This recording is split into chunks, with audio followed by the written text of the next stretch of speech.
começando mais um episódio do AcriCast e hoje o nosso entrevistado é Armando Candia, ele que é advogado, assessor jurídico, trabalha com direito no agronegócio e com associações classistas do agro, da agropecuária, né? Armando, obrigado por receber o nosso convite, vir até aqui conversar um pouco mais com a gente, vamos falar um pouco mais sobre o que está rolando aí nas leis e no direito no agronegócio. Eu que agradeço, Augusto, pela oportunidade de estar aqui nesse canal dedicado ao pecuarista do estado de Mato Grosso, dedicado a toda a população em geral, porque eu acho que é muito interessante todo mundo ter conhecimento do agro e todo mundo saber da importância que é o agronegócio, da importância que é a pecuária de corte do nosso estado, uma das molas mestras da nossa economia. Começando então para o pessoal entender qual que é o papel do assessor jurídico, o que ele faz e o que é tão importante, principalmente no agronegócio. Augusto, é muito importante a gente ter, principalmente, conhecimento técnico das leis, das normas, das sanções que podem advir, ou decorrer ou então sofrer aquele que pratica a atividade pecuária de corte no nosso estado. Nós temos uma legislação brasileira e, digamos assim, também uma legislação estadual muito abrangente, muito forte, principalmente na proteção ambiental. O pecuarista do estado de Mato Grosso é um grande protetor ambiental, digamos assim. Nós temos um passivo ambiental protegido pelo pecuarista que no mundo não se vê nada igual. Nós temos mais de 60% da nossa área toda protegida, 70%, digamos assim, algumas áreas protegidas por conta do cumprimento da lei. Mas como cumprir essa lei e estar no campo ao mesmo tempo? É isso que eu gosto de dizer. Nós estamos aqui como assessor jurídico da Associação dos Criadores de Mato Grosso já há algum tempo, orientando, prestando o nosso serviço de assessoria propriamente dita para mostrar e demonstrar ao pecuarista, ao nosso associado e de uma maneira geral à população mato-grossense. Eu gosto sempre de dizer a população mato-grossense esse ponto, porque a nossa cadeia toda vai acabar atingindo esse daí, porque a pecuária de corte, por exemplo, ela está presente nos 142 municípios do nosso estado. Então o munícipe, o cidadão, também acaba sofrendo essas intempéries, digamos assim, da nossa atividade. E o assessor jurídico está ali. Ele está participando das reuniões, participando dos encontros, participando das reuniões da diretoria. O nosso papel aqui, por exemplo, a gente sempre participa das discussões um pouco mais abrangentes, as discussões que, digamos, no direito, erga omnes, que elas vão atingir a todos como um todo. O que é a discussão erga omnes? Ela vai, além de atingir aquele interessado, por exemplo, ela vai atingir a todos. Se eu discutir uma lei que, por exemplo, vai mexer na taxação do FETAB, por exemplo, para o gado de corte, ela vai atingir, independentemente do associado da Acrimato, como todo outro produtor. A gente sabe que nós somos quantos? 110 mil, 120 mil produtores rurais no estado, todos eles sofrerão. O papel da Acrimato, o papel do assessor é assessorar a diretoria da Acrimato, a Acrimato como um todo, para que ela esteja sempre ali, atenta para que a nossa informação chegue antes ao nosso associado ao nosso produtor rural, para que ele possa sim se defender, possa estar atento em qualquer mudança legislativa que possa acontecer. E aí entra a importância da representatividade, né, das associações, trabalhar em conjunto em prol de um meio ali, por exemplo, a pecuária, a soja, o milho, e aí o assessor jurídico ele faz essa parte jurídica, né? Faz essa parte de cuidado que, às vezes, o produtor, o pecuarista, ele não está por dentro, né, do que está acontecendo. Com certeza. Hoje há muita mudança legislativa. Hoje há muita mudança de interpretação. A gente diz que nós temos um código ambiental aprovado há muito tempo, forte, um código ambiental que precisa ser cumprido, mas que há outras leis que venham complementar. Há leis complementares que acabam interpretando ele, há decretos-leis que vão saindo.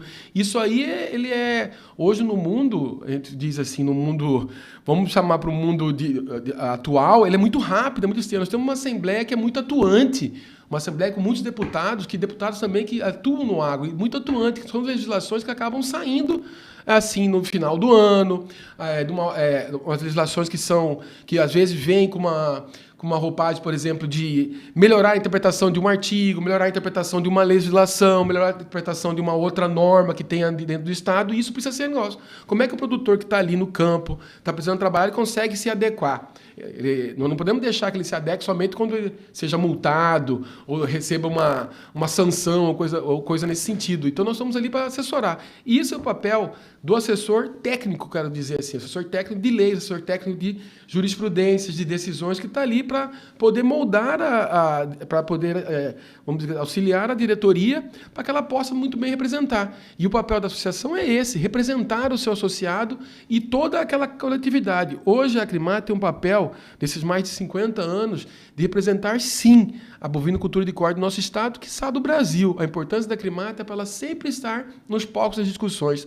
Essa semana mesmo nós fomos chamados pelo governador Mauro Mendes para poder participar de uma discussão de um projeto de lei que talvez ele poderia afetar o setor agropecuário como um todo. A Acrimat esteve ali, presente com as outras instituições do agro e manteve a sua posição, apresentou suas sugestões e fomos ouvidos. Esse é o papel de representatividade, e isso é muito importante, isso nós temos que manter. E essa representatividade vai ser bem feita quando? Quando tiver conhecimento técnico alçado à mesma. Então, isso tudo funciona como uma grande engrenagem para que o negócio possa fluir muito bem. E quando a gente fala em Mato Grosso, a gente fala em agro, é o estado do agro, e como você disse, os nossos parlamentares aqui, os nossos deputados estaduais, eles são muito atuantes no agro, ainda bem, né? Ainda bem. E aí a gente não pode deixar de falar do Fórum Agro, né? A gente já entrevistou o Xisto aqui, a gente já soube um pouco da importância do Fórum Agro e realmente para as entidades, as associações, isso é muito importante porque é uma forma de estar lá na Assembleia, né? Com certeza. O Fórum Agro, ele começou como se fosse o braço técnico da Comissão de Agropecuária da Assembleia Legislativa. Então, nós colocamos à disposição, as entidades colocam à disposição seus técnicos, seus diretores, todo o seu corpo, por exemplo, de servidores, assim podemos dizer assim, de colaboradores, para que possam auxiliar os próprios deputados, por exemplo. Se há uma demanda que possa restringir ou possa influenciar em alguma coisa no agro, o Fórum Agro, seu grupo técnico, nós temos um grupo técnico do Fórum Agro formado com técnicos de todas as entidades, com técnicos que tratam do milho, que tratam da soja, que tratam do algodão, que tratam do feijão, que tratam das sementes e assim por diante, que possam auxiliar.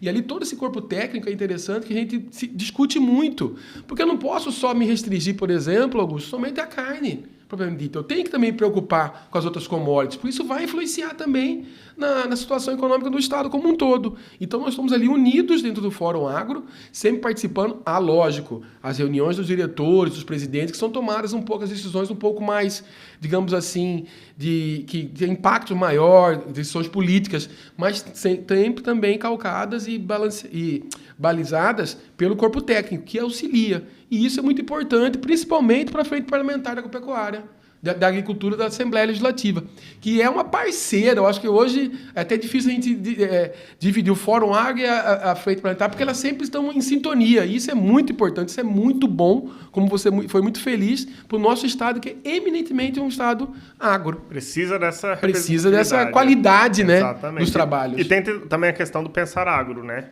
Isso. É bom dizer que é o seguinte, o Instituto Pensar Agro surgiu lá atrás, antes mesmo no Fórum Agro, quando havia uma necessidade de o quê? De conhecimento técnico um pouco mais apurado para dar sustentabilidade à Frente Parlamentar da Agropecuária. Hoje, a gente sabe que a Frente Parlamentar Agropecuária do Congresso Nacional é a frente mais importante, é a frente que mais congrega deputados e senadores. É uma frente que tem ali... Hoje, o Instituto Pensar Agro já passou de mais de 50 entidades associadas. A Acrimat participou desde o início da formação disso aí. E a Acrimat foi uma das primeiras entidades tratando da bovinocultura de carne. Nós tem ali a indústria, é um polo onde a indústria, a prestação de serviço e as associações. Todos ficam na mesma mesa de discussão. A importância de todos estão ali. Então, você tem a indústria do óleo, como a Biov, que engloba várias indústrias de óleo vegetal. Você tem a BIEC, que é de exportação de carne. Mas você tem a Acrimat, você tem a própria FAMAT, você tem outras federações também que estão ali discutindo. E ali, o que a gente consegue? Como ela tem sede em Brasília, nós estamos próximos a quem decide realmente, que é o Poder Executivo e o Poder Legislativo. Por isso a importância do presidente, por exemplo, da Frente Parlamentar Agropecuária, hoje, que foi agora reconduzido ao cargo, né, o deputado lá do Paraná, o Lupion, foi reconduzido ao cargo, mas pelo excelente trabalho que foi feito, e ele está ali prestando esse serviço, dizer assim, ao Congresso Nacional, ao Brasil, mas com esse suporte da Federação do Instituto Pensar Agro, da Comissão Parlamentar da Agropecuária, né? Que é, nesse mesmo modo, nós trouxemos isso para o estado de Mato Grosso. As entidades trouxeram isso. Um pouco menor, é claro, mas é espelhado nesse negócio. É claro, nós tratamos lá de 513 deputados, 81 senadores, o universo brasileiro, entidades do Brasil inteiro. Aqui nós trouxemos para o nosso espaço 3 senadores, evidentemente, e 25 deputados estaduais. 25, né? 25 deputados estaduais, mais de 20 deputados estaduais, que ali suporta. É lógico que é uma coisa um pouco menor em tamanho, mas não em importância. Porque aqui nós estamos tratando diretamente a legislação que vai atingir diretamente a população do estado de Mato Grosso. Enquanto no Brasil a gente, às vezes, entra em embates ou entra em discussões que possam tratar do universo nacional, e isso é muito importante, o papel da Acrimate nisso, aí como na vanguarda de representar a pecuária nacional como um todo, por isso que nós tivemos assentos em várias entidades, inclusive internacionais, aqui no estado de Mato Grosso, pelo Fórum Agro, a gente fica um pouco mais voltado a essas questões, digamos assim, de dentro do Estado unicamente, né? Que afetarão caseiras, né? Vamos falar um pouco mais caseiras, mas não deixa de ser. E é o que está mais próximo do produtor, né? Que o nosso produtor vai sofrer mais imediato, né? Por isso a importância. Vai ser mais afetado. Mais afetado. Resolvido aqui no Estado. Com certeza. E quando a gente fala disso, a gente não pode deixar de falar da moratória da carne, né? Acho que é um dos assuntos mais importantes aí da política mato-grossense. Mas para quem está em casa, o que é a moratória da carne? Tem a moratória da soja, mas também tem a moratória da carne. Como que funciona isso? Basicamente, Augusto, a moratória da carne ela surgiu lá atrás com uma demanda do Ministério Público Federal do Estado do Pará em relação a algumas operações que existiram sobre desmate, sobre a ocupação de área ilegal, e se instituiu que não se compraria mais a carne, ou não se compraria mais o gado, ou o gado não seria levado mais ao abate dos frigoríficos, se o proprietário tivesse áreas dentro de polígonos que, por exemplo, tivessem desmatamento a partir de 2008. E aí, quando a gente fala isso em desmatamento, a gente é totalmente contra o desmatamento, mas o desmatamento é ilegal. Porque a abertura de áreas é legal no país. E houveram abertura de áreas a partir de 2008. É até legal explicar que existe essa diferença. Certeza. A abertura há uma diferença. Legal, que está dentro da lei, embasado com a lei do desmatamento. Que aí qualquer entidade é contra esse desmatamento. Qualquer entidade é contra. A Acrimate é contra.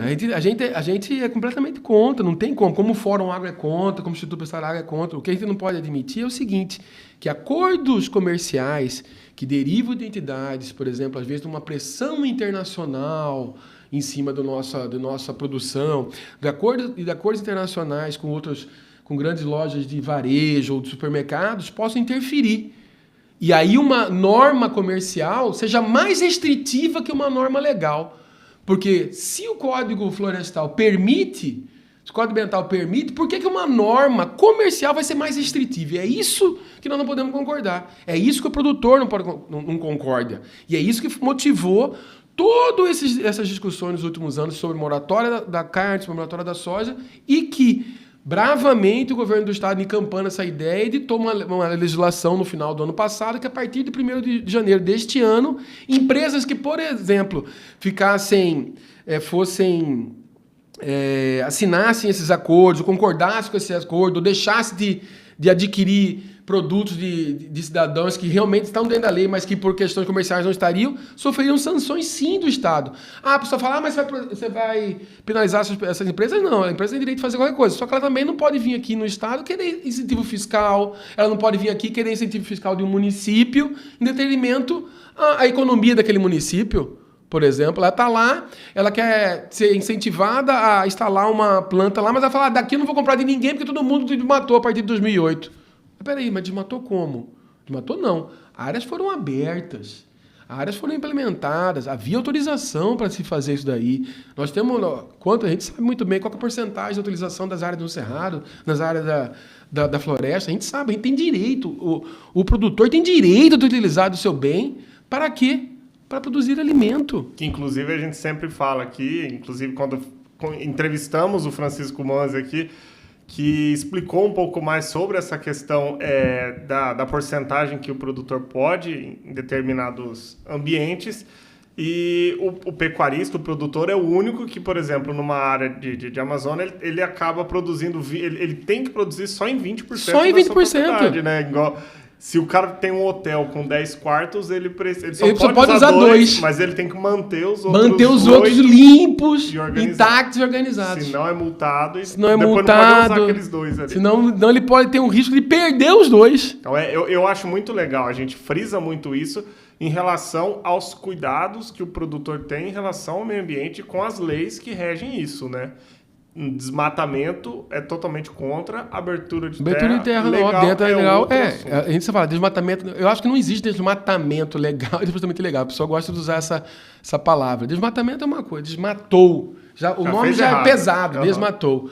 Agora, abrir área, utilizei, fiz algum manejo de algumas situações ou não, isso aí é perfeitamente legal, a legislação permite. Então a situação do laboratório hoje, o laboratório da carne está hoje é o seguinte, vou colocar aqui, o texto da lei ficou bem claro que fica vedada a concessão de terrenos públicos, por exemplo, a empresas e outros incentivos que participarem de acordos, tratados ou qualquer outras formas de compromissos nacionais ou internacionais que impõem restrições à expansão da atividade agropecuária em áreas não protegidas por legislação ambiental específica sobre qualquer forma de organização ou finalidade alegada. Acontece que houve uma ADIM perante o Supremo Tribunal Federal, o ministro relator é o ministro Flávio Dino, que deu uma liminar para suspender os efeitos da legislação. Isso ainda não foi decidido ainda. Claro, toda legislação que tem algum impacto ou não acaba sendo decidida em nível judicial, em nível do Supremo Tribunal Federal. Então, hoje, essa legislação está suspensa. Mas já foi um recado dado a essas empresas, né? Veio de um clamor do setor, atendido pelo governo, pelo Poder Executivo Estadual, que editou essa lei no final do ano para ter validade a partir de 1º de janeiro, mas é que houve uma manifestação, uma ação direta de inconstitucionalidade proposta perante o Supremo Tribunal Federal, que agora aguarda essa discussão. É uma maneira da gente todos discutirem isso aí realmente, se seria legal ou não impedir ou, como eu falo, fazer com que um acordo comercial valha mais que uma lei propriamente dita. Uma lei que foi tantamente trabalhada, foi passada por todo o Congresso Nacional, discutida em várias reuniões por todo o país, em várias audiências públicas, e agora ela tem menos poder, talvez, ou ela tem menos alcance, ou o produtor não se vê protegido por ela, quando era para se ver protegido, porque um acordo comercial está mais forte, está ditando mais regras do que a própria legislação. E é isso que eu falo, a gente volta no começo da nossa conversa. Como entender, né? Como explicar para o produtor rural que ele tem uma lei que foi aprovada, está lá sancionada, que já foi votada, inclusive, pelo próprio STF. Ela foi validada pelo STF em vários aspectos, mas que um acordo agora comercial está sendo mais restritivo que a legislação mais restritiva ambiental do mundo. Porque a nossa legislação é a legislação ambiental mais restritiva do mundo. Do mundo. E mesmo assim ainda consegue fazer um acordo às vezes que vem lá da Europa, né? Se viesse de Caravelha, demorava muito para chegar, mas hoje, como é muito rápido, ele vem rápido, né? E consegue ser mais restritivo do que a própria legislação. E complicado. Eles mesmo, desmatamento deles desmatamento lá, né? A gente falando de biomas, a gente não pode deixar de falar do Pantanal. Nossa região de Pantanal, eu acho que uma das grandes vitórias que a gente teve em 2024 foi a Lei Amado de Oliveira, né? A Lei do Pantanal. O que é essa lei? Como que foi essa briga? Então, tudo começou porque a Acrimate, aí eu faço menção honrosa ao nosso, eu sempre chamei de mestre, trabalhamos muito tempo junto, Amado Oliveira, que participou de todas as discussões da legislação que deu, digamos assim, alteração à antiga lei do Pantanal. E essa legislação foi uma legislação que foi discutida a várias mãos, com várias entidades, com o Poder Público, com a Assembleia Legislativa, com a própria Secretaria de Estado de Meio Ambiente, e foi se discutindo durante algum tempo uma legislação que pudesse atender aos anseios, digamos assim, do próprio bioma pantanal, mas também do homem pantaneiro como um todo, do homem pantaneiro que está ali há 300 anos naquele local, né? Guardando, criando suas redes, a gente sempre gosta de falar sobre isso. E o que aconteceu? Nesse inteirinho, quando a lei foi publicada, depois de muito trabalho, houve, mais uma vez, uma discussão judicial. O Ministério Público Estadual entrou com uma ADIM, né, para discutir pontos da lei, mas já pedindo a vedação total da lei, que a mesma fosse declarada completamente constitucional. Mais do que depressa, as entidades se reuniram e nós tomamos uma decisão de levar ao conhecimento do Poder Judiciário todos os pontos, trazer realmente para a discussão, e tivemos uma grata satisfação de um auxílio, digamos assim, do próprio Judiciário, que viu também que, às vezes, não adianta a gente ir, digamos assim, agora de dizer, acompanhar friamente a legislação, isso pode, isso não pode. Não, vamos discutir, vamos saber como que é. O Pantanal é um ecossistema completamente diferente dos outros. Então ele precisa de uma atenção especial. O que foi feito? As discussões foram chamadas para uma Câmara Técnica, para uma Câmara de Conciliação, sob a presidência do desembargador Mário Cone de Oliveira. Nós discutimos com o Ministério Público, com as ONGs, com a Assembleia, com a SEMA, com as outras entidades, uma melhor roupagem para essa legislação. Então, a lei já existia, a lei estava publicada. Antes que ela tomasse uma decisão de ser vetada, de ser declarada inconstitucional, nós trouxemos ela para discussão e o governo do Estado, com a ajuda da SEMA, com a ajuda das entidades, promulgou uma nova legislação alterando pontos substanciais, por exemplo, de gramíneas, sobre ocupação do solo, sobre alguns pontos de, digamos assim, de forma de alocação de alguns pontos ali do negócio, do tipo da pecuária extensiva, pontos ali que haviam discussões por parte do Ministério Público, nós também entendemos que poderiam melhorar também, e a discussão fez com que o quê? Que fosse aprovada uma nova legislação, que se não for perfeita, ficou muito próxima à perfeição, e para nossa satisfação, essa legislação ficou chamada de Lei Amado Oliveira. Então, além dela ter sido, ela veio para corrigir. O Amado tinha essa mania, né? Ele corrigia, ele interpretava, era perfeccionista. Então, a lei que deu o nome dele corrigiu a legislação do Pantanal, depois de um acordo judicial que foi feito entre as entidades, o governo do Estado, o Ministério Público, a autor da ação direta com a constitucionalidade, fez uma legislação aprovada por todos, que foi publicada também no final do ano passado. Realmente, acho que foi como você disse, foi uma inovação. O Pantanal ele precisa ser tratado diferente de qualquer outro bioma, né? Tanto qualquer tipo de produção ali é muito diferente, ela tem suas peculiaridades, né? Pantanal não tem cerca, a gente gosta de falar, é difícil cercar. Mas tem que cercar. Não, mas como que você cerca? Os animais, como é que vão entrar? Lá, não os animais bovinos, mas os animais de lá, de grande porte, a anta ou não, ela não vai beber água, que não pode. É difícil. O Pantanal tem todas essas particularidades. Então, acho que foi muito bom. Aí eu louvo aqui os meus cumprimentos aos sindicatos rurais que estiveram envolvidos, a própria Ordem dos Advogados do Brasil também esteve envolvida, seccional de Mato Grosso, a própria promotoria também especializada na pessoa da doutora Ana Luísa Peterlini. Eu acho que foi muito bom, a discussão foi muito salutar. E eu acho que nós temos que pensar, num estado como o nosso, tudo que for para melhorar e for para atender, para trazer bons resultados, ninguém quer fogo no Pantanal, ninguém quer destruição, ninguém quer que a pecuária do Pantanal suma. Mas a pecuária do Pantanal ela vem, com o passar do tempo, diminuindo. E ela não pode sumir. Ela ajuda no controle de incêndio. Hoje a gente até o Amado usava esse negócio. Antigamente, né, o Pantanal precisava o pecuarista precisava do Pantanal, porque era uma área grande. Hoje não. Hoje o Pantanal precisa do pecuarista para poder manter aquele ecossistema todo dentro de uma normalidade. Porque senão acontece o que aconteceu há uns anos atrás. Teve um episódio que a gente conversou com um produtor da região do Pantanal, e uma coisa que eu disse que precisava, e eu acho que isso é uma coisa que a gente pode brigar posteriormente, é que as carnes que são produzidas no Pantanal venham com o selo do Pantanal.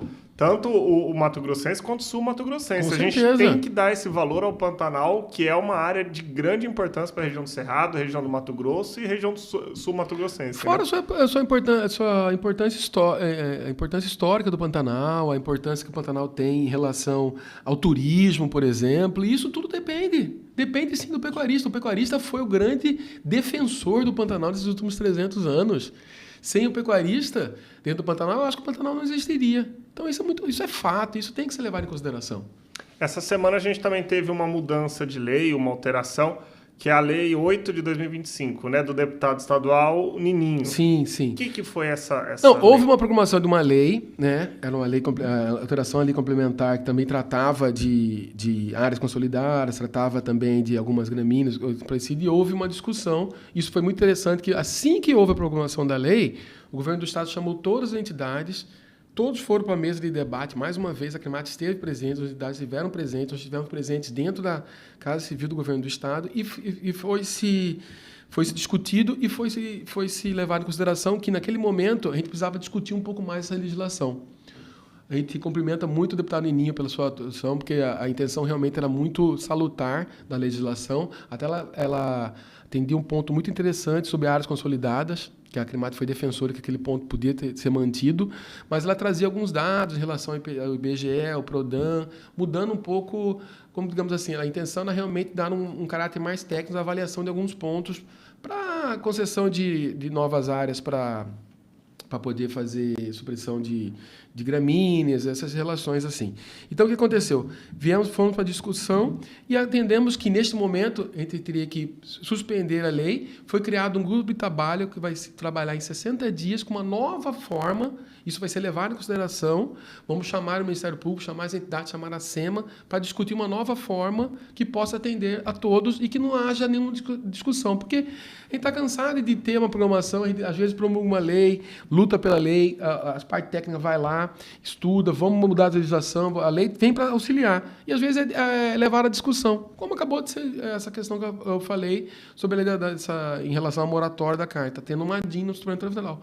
Ou seja, há uma usurpação de competência. E quem tem que legislar é a Assembleia, é o governo do Estado, porque isso é uma atribuição do Legislativo e Executivo, mas acaba sendo sempre o Judiciário, porque acaba tendo que levantar uma discussão um pouco maior ou não sobre essa legislação. Então, o que nós acabamos fazendo? Foi uma grande atuação já no começo desse ano já. As cidades se reuniram, o Fórum Água foi acionado, a Acrimate foi acionada, participamos da discussão, mantivemos nossa posição, demos nossas sugestões e a legislação foi suspensa, ou seja, o governador do Estado vetou nesse primeiro momento, retirou o projeto de pauta para que ele possa ser construído novamente. Quem sabe agora de uma outra forma, quem sabe agora separando um pouco os objetivos, quem sabe agora tratando somente da área consolidada de um lado ou não, nós vamos avaliar. Mas foi a melhor decisão.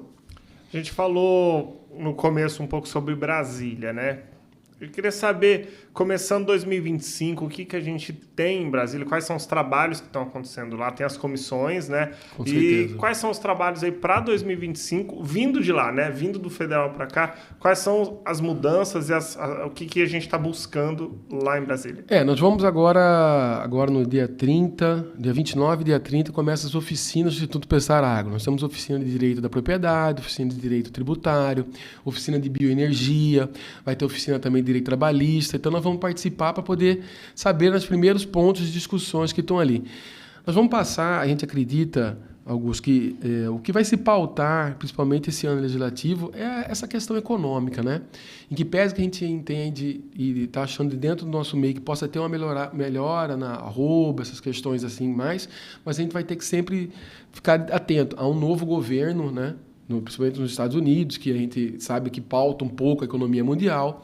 O ano legislativo vai começar agora em 1º de fevereiro, o ano judiciário também começa em 1º de fevereiro, e mais do que depressa nós vamos estar ali no Congresso Nacional, ali pontos para a gente poder apontar e verificar o que vai ser discutido realmente. Há alguns pontos aqui que nós temos que destacar. Por exemplo, a questão da rastreabilidade.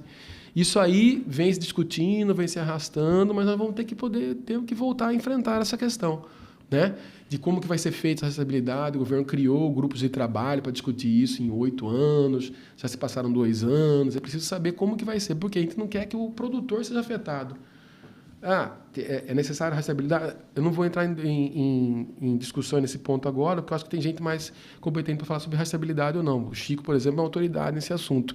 Mas eu sei que tem produtores que não têm condição econômica de, quem sabe, brincar todo o seu rebanho em detrimento dos outros que têm condição. Isso a Acrimate está atenta. Isso aí talvez vire uma legislação. E se for obrigado ou não? Já pensou se todo mundo for obrigado a fazer isso? Espera aí, mas isso vai ter um prazo? Não vai ter? Vai ter um subsídio? Não vai ter? Vamos levar até quantas pessoas? Calma. Então isso tudo são assuntos que envolvem. Fora a política monetária como um todo. Isso aí vai participar. A tão difundida ou não, divulgada, né, difundida a reforma tributária. Nós estamos ali participando ainda agora, vai ser mais um ponto de leis, porque a reforma tributária foi aprovada, mas as leis que vão dar andamento, vão dar vazão a essa reforma tributária vão ser aprovadas durante esse ano. Então é ali que nós temos que agir. Qual vai ser o imposto? Vai ser IVA, IVB? Vai ser um imposto único, imposto não? Isso aí tudo tem que discutir como é que vai ser feito. Vai se acabar o fisco, o ICMS, como é que vai ser realmente, fica daqui a 10 anos ou não fica? Então toda essa discussão é a que nos preocupa. Então o papel da Acrimate nesse ponto, o papel da assessoria, da diretoria toda, como um todo, é estar ali atento e, lógico, que isso aí vai passar tudo para o Brasília, né? Esse ano agora, 2025, a gente está passando por um momento da economia do Brasil que realmente está bem complicada. Mas, além disso, que movimenta dólar, movimenta tudo, a gente tem a questão das eleições nos Estados Unidos com o Trump ganhando. O que você acredita que muda para o Brasil, respinga aqui no Brasil o quê? Na exportação, nos preços? O que pode acontecer? Ou você acredita que isso não vai afetar tanto o Brasil? Eu acredito que não afete tanto, não, porque o Brasil já tem a gente já exporta além de... Eu estava conversando outro dia até com o próprio Chico Mendes, são 140 países de exportação. Digamos que 30% do nosso rebanho é exportado. É claro que a política monetária, se o dólar continuar subindo muito, se a nossa moeda continuar sendo valorizada, isso vai afetar, com certeza. Mas eu acho que nós temos muita coisa para fazer ainda, temos muita coisa para ser feita aqui internamente ainda, né? Então é muita coisa que a gente possa ver. O que nos preocupa, por exemplo, é que é um ano... Lógico, é um ano novo, é um ano da metade de um governo aqui e outra metade lá. De um governo que tinha que ter um pouco mais de, digamos assim, harmonia. Mas parece que nesse ponto político não vai haver tanto conflito ou não. Acho que cada um vai ter seu segmento, mas é uma coisa que nós precisamos estar atentos. E mais do que nunca nós temos que estar atentos ali perante a nossos deputados, nossos senadores, para a gente poder seguir trabalhando, né? Porque o que compete ao pecuarista é trabalhar, e nós não podemos deixar de trabalhar. Perfeito. Então, para encerrar essa nossa conversa, você quer deixar alguma consideração? Eu acho que é muito legal a gente destacar que a Acrimate tem aqui essa assessoria jurídica justamente para levar. Foi o que você disse no início, que é para levar principalmente o que está acontecendo aí nos bastidores para o produtor, que ele, às vezes, na correria, ele não consegue acompanhar. Então, saber que a Acrimate tem uma assessoria jurídica justamente para isso, né? Para representar esses produtores. Mas eu queria que você fizesse sua consideração final para a gente encerrar. Então, Augusto, eu quero agradecer mais uma vez, agradeço aqui a você, agradeço também na pessoa do Dr. Oswaldo, nosso presidente. Muito nos honra trabalhar com essa equipe, e a assessoria jurídica ela faz parte da equipe técnica da Acrimate. A Acrimate, além do assessor jurídico, ele tem veterinário, ele tem zootecnista, ele tem os assessores, todos que estão aqui para atender o produtor como um todo. A gente gosta de dizer assim, algumas demandas, talvez de alguns produtores, acabam sendo demandas dos demais produtores. Um produtor, às vezes, que não consegue embarcar um rebanho seu por uma restrição comercial, acaba afetando os outros produtores. Um produtor que está com um problema, por exemplo, no INDEA, hoje nós estamos presentes no INDEA, assessoria jurídica, mesmo que não esteja, a gente acaba participando, discutindo, auxiliando os nossos auditores aqui em algumas discussões do INDEA, tudo, e isso tudo afeta a produtor. Então, a assessoria jurídica da Acrimate está aqui com uma consulta à disposição dos produtores, à disposição dos associados, para que possam levar. É claro que a gente não tem como atendê-los todos pessoalmente, mas o que a gente puder fazer para atendê-los e dar o direcionamento correto e seguro para que ele possa ali, com o seu corpo próprio de contador, seu corpo próprio de advogado, tomar uma decisão seria fundamental. O que a gente quer é sempre nos antecipar. Uma mudança legislativa, uma interpretação, uma demanda, por exemplo, de ação direta em constitucionalidade, uma demanda que possa interferir, como aconteceu no caso ali há pouco tempo, que discutiu o FETAB em relação aos fundos do agronegócio. Nós tivemos presença naquela questão. Na própria lei do Pantanal, a gente teve também presente como amicus curiae, que é uma ação que a gente entra como associado, defendendo os interesses, mas ali dentro de um papel de prestar informações ao juiz, por exemplo. Então, a gente já tem muito esse papel. A gente está presente também no nível do Supremo Tribunal Federal, na ação que discute o Marco Zero, por exemplo, né, da questão indígena. Isso tudo é muito importante. Então, toda essa legislação é importante. Então, às vezes, também a pessoa tem uma dúvida ou não, ela quer, faça chegar até a gente, sem problema nenhum. Procure a Acrimate. A Acrimate está aqui para isso. A Acrimate tem que ser a voz do seu produtor, a voz do seu associado. Porque não tem como a gente ter 4, 5 mil, 6 mil pessoas ser representada. A Acrimate está ali para representar, além desses outros, todos eles. Então, ela está ali próxima, eu gosto de dizer, está ali próximo ao Centro Político Administrativo para poder ir lá, falar com o governador, ir lá na Assembleia, pegar o forog, levar na Assembleia e discutir. Isso é muito importante. Isso faz papel da associação. Porque senão a gente não precisaria. Então, a representatividade é isso. Ela é feita de pessoas com interesse e com um corpo técnico que possa auxiliar essas pessoas. E é isso que a gente tem feito. Eu agradeço mais uma vez a oportunidade, agradeço mais uma vez essa realmente honra de estar aqui. tentando explicar um pouco, tentando tirar um pouco dessas dúvidas, mas e não colocar nesse papo informal, a gente diz assim, bem assim, tentando ser o mínimo fugindo do juridiquês, né? Que se a gente começar a falar de número de lei, falar de negócio, falar de um termo ou outro, é difícil. Mas a gente quer aqui realmente passar aquela mensagem de que fiquem tranquilos e se precisarem, se vocês estão sendo apresentados, se precisarem ter alguma dúvida, não se façam de rogados. Podem procurar a Acrimate. Essa dúvida vai chegar a mim, chega através dos diretores ou não. Estamos aqui à disposição.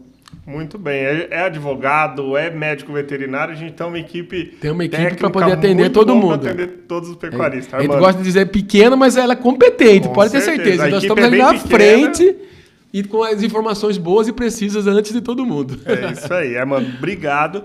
E para você que acompanhou o nosso episódio até aqui, siga as nossas redes sociais, acompanhe no YouTube, tem vários episódios. Acompanhe tudo lá, siga nas redes sociais, no nosso Instagram da Acrimate. E qualquer coisa, procure a Acrimate, né? É isso aí.